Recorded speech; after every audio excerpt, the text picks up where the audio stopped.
Boker Tov, good morning. We continue 15-minute daily dose of Torah. We asked the question yesterday.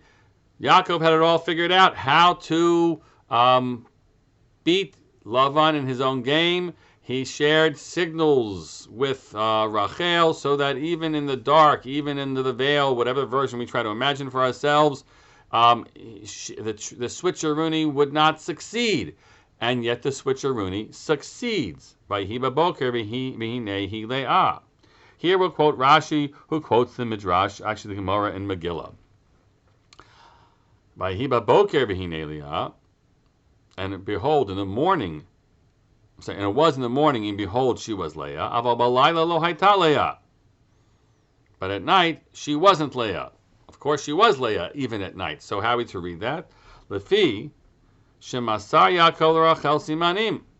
That Yaakov gave these signals to Rachel. Another version of it, by the way, is not signals, but he actually gave her some tchachkalach that would be like clearly hers, and she handed those over to her. Not just in some signals of hands, but things. Okay, so what happened? Kisharata Rachel shemach nisin lo leah.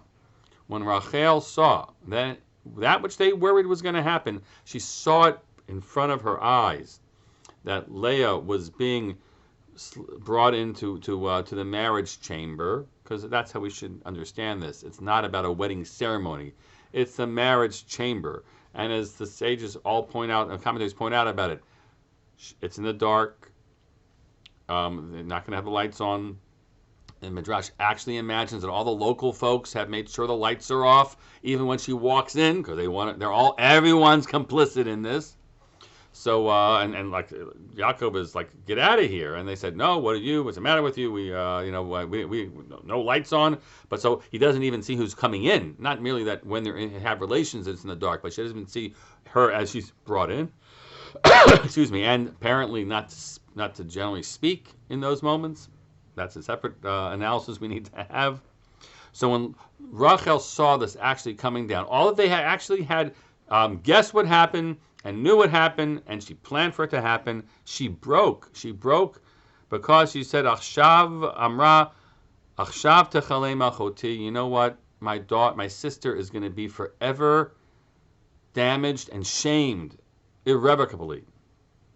Amda Masrala Otan Simanim. She arose and she gave her those Simanim, again, whether they were tchachkalach or some signals, she handed them over to her sister.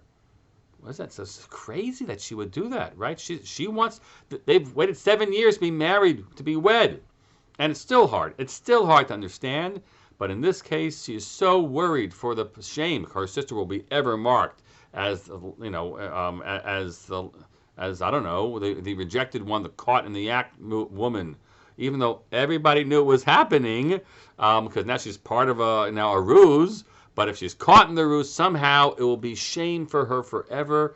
And Rachel, out of her compassion for her sister, overwhelmed her own desire to be wed to this man. Again, how complicated that is.